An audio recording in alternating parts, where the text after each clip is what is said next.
विषय है कि वास्तविक रूप से युधिष्ठिर महाराज धर्मराज है। वे यमराज के पुत्र हैं। He is religiousness personified। तो जो धर्मराज है उनको जीवन में कष्ट क्यों? आप मन में चिंता कर सकते हो। If I am a religious person, why shall I suffer? मैं तो धर्म का अनुशीलन कर रहा हूं, फिर मुझे जीवन में दुख क्यों आवे? यहां पर इस विषय का स्पष्टीकरण किया गया। भीष्मदेव कहते हैं आप साक्षात धर्म के अवतार हैं और आपके ऊपर इतने अन्याय हुए, घोर अन्याय हुए, अनेक अन्याय हुए। उनका राज्य छीन लिया गया, उनको मृत्यु के लिए अनेक प्रकार के प्रयत्न किए गए। इनका इतना उनके सम्मान को ठेस पहुंचाई गई। सभी प्रकार से उनको अनेक प्रकार के दुख देने का प्रयत्न किया गया। तो इससे एक बात स्पष्ट होती है, यदि आप धर्म का मार्ग के अनुशीलन कर रहे हो तो ये कलयुग है, निश्चित रूप से बाधाएं आएंगी, निश्चित रूप से बाधाएं आएंगी। ऊपरी तौर पर जैसा यहां पर हुआ युधिष्ठिर महाराज के साथ, इतनी सारी बाधाएं आई, परंतु अंततः क्या हुआ? अंततः हुआ ये कि भगवान की कृपा, साधुओं के आशीर्वाद, ब्राह्मणों की शुभकामना के कारण उनकी पूर्ण जय हुई। He was ultimately victorious। तो नाना प्रकार के ऊपरी तौर पर ये रोड़े, obstructions, disturbances may come, will come। जब भी हम धर्म का मार्ग अनुशीलन करेंगे तो इस प्रकार के व्यवधान आ सकते हैं, स्वाभाविक है। ये कलयुग है। अभी आप जितने भी पापपूर्ण कार्य करोगे उसमें कोई बाधा नहीं आएगी, बिकॉज जो प्रिसाइडिंग डीटी है वो इन्हीं बातों का फेवर करता है। जितने पापपूर्ण कार्य है वो निर्बाध रूप से करो, उसमें किसी भी प्रकार की कोई अड़चन नहीं रहेगी।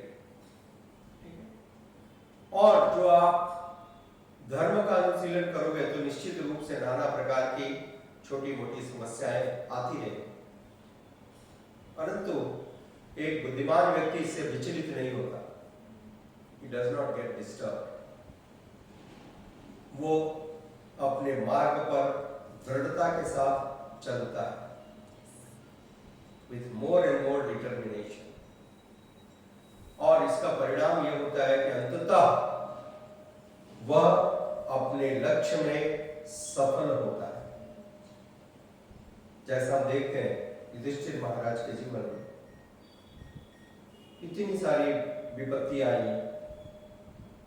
और फिर भीष्म पितामह इन बातों को स्पष्ट रूप से जानते हैं, और इतना होने के बाद भी युधिष्ठिर महाराज इतने सरल हैं कि वो सारे लोगों के मृत्यु का कारण स्वयं को समझ रहे थे, although he was not responsible। Bhishma Pitamah ने उनको यह सांत्वना दी कि वास्तविक रूप से ये युद्ध आपने अपनी इच्छा से तो किया ही नहीं, ये तो भगवान श्री कृष्ण की स्वतः इच्छा थी, साक्षात भगवान की इच्छा थी। और इस कार्य में सारे ब्राह्मणों और वैष्णवों का आशीर्वाद था। इसलिए आप किसी भी प्रकार से इस युद्ध और इस युद्ध के नरसंहार के लिए जिम्मेदार नहीं है। You are not responsible. तो युधिष्ठिर महाराज ने यह युद्ध भगवान श्री कृष्ण के आदेश के अनुसार लड़ा, अपनी सनक के अनुसार नहीं लड़ा, न ही भौतिक वस्तुओं की कामना के लिए लड़ा। यह वास्तविक रूप से एक यज्ञ के रूप में है। यज्ञ का अर्थ होता है भगवान की इच्छा पूर्ति के लिए किया गया कार्य। That is called sacrifice. और कुरुक्षेत्र का युद्ध वास्तविक रूप से एक यज्ञ है, भगवान की इच्छा पूर्ति करने के लिए एक प्रयास।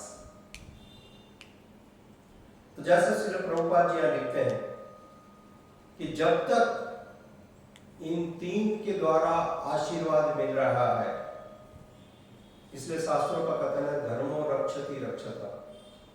यदि आप धर्म की रक्षा करोगे तो धर्म निश्चित रूप से आपकी रक्षा करेगा। यदि आप धर्म की रक्षा करोगे तो धर्म आपकी रक्षा करेगा। अभी आप उदाहरण देख लीजिए, लोग धर्म की रक्षा नहीं कर रहे हैं, सब तरफ पापाचार हो रहा है। कल मैं देख रहा था भारतवर्ष पिछले वर्ष 370 करोड़ रुपए 26,700 करोड़ रुपए का उन्होंने मांस का निर्यात किया। 26,700 करोड़ रुपए का मांस का निर्यात किया, नाना प्रकार के पशुओं का मांस। भारतवर्ष में मांस का जो व्यापार है करीब 370,000 करोड़ का है। और लोग इतने प्रसन्न हो रहे हैं कि हमने कितनी डेवलपमेंट कर ली। परंतु अभी देखिए, प्रतिदिन एक एक राज्य को हजारों हजारों करोड़ का नुकसान है। इस कोरोना के प्रभाव से क्या हुआ? जितना उन्होंने आर्थिक प्रगति का डींग भरी थी, they were so puffed up of the economic development by killing innocent animals. Now they cannot make any progress. हजारों लाखों लोग मर रहे हैं। तो भगवान का जो प्रकृति है, भगवान का जो नियम है, वो बहुत ही गंभीर है। उसका यदि कोई व्यक्ति उल्लंघन करेगा तो उसको कीमत चुकानी पड़ेगी, जैसा अभी कीमत चुकानी पड़ रही है। इतनी प्रगति, उनको आर्थिक प्रगति करनी है, किस कीमत पर? तो अब वो कीमत, वो मूल्य देना पड़ रहा है। अब प्रतिदिन लाखों करोड़ों का नुकसान हो रहा है। तो इस प्रकार की प्रगति का क्या लाभ? इसलिए इसका प्रमाण देखें यहाँ पर। युधिष्ठिर महाराज के जीवन में इतने विषम परिस्थितियां आई, इतनी विपरीत परिस्थितियां आई, इतने कष्ट आए, किंतु उन्होंने कभी भी धर्म के साथ समझौता नहीं किया। He never compromised. इस कारण से अंततः विजय उन्हीं की हुई। यह है धर्म का सिद्धांत। और जो लोग नाना प्रकार के प्रलोभनों में पड़ करके धर्म के सिद्धांतों के साथ समझौता करते हैं, अंततः उनकी हार होती है। सारी जो प्रोग्रेस थी, सारी प्रोग्रेस अभी समाप्त हो गई। बड़े से बड़े देश का देखो आप परिस्थिति क्या हो रही है। तो इतने निरीह प्राणियों की हत्या कर रहे हैं प्रतिदिन, लाखों लाखों प्राणियों की प्रतिदिन हत्या की जा रही है। तो उसका पाप, उसका परिणाम निश्चित रूप से भुगतना ही पड़ेगा। जब तक ये लोगों को मार रहे थे, इतने सारे जीवों को मार रहे थे, किसी के भी हृदय में ये सोच नहीं था, ये विचार नहीं था कि इसको भी कष्ट हो रहा है, ये विचार नहीं था। अब जब हॉस्पिटलों में बेड नहीं मिल रहे, तब सारे परिवार के लोग चिंता में, दुख में निमग्न है।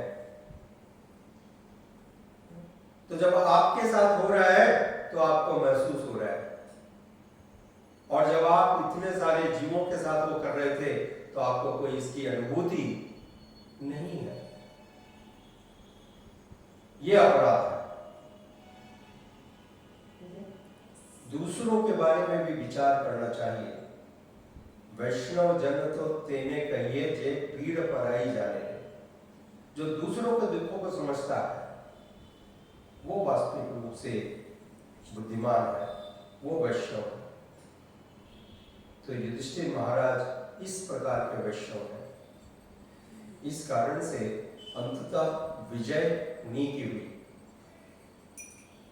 धर्म के मार्ग से कभी हमको च्युत नहीं होना चाहिए, भले ही कितनी ही परेशानियां हमारे रास्ते में दिखाई दे।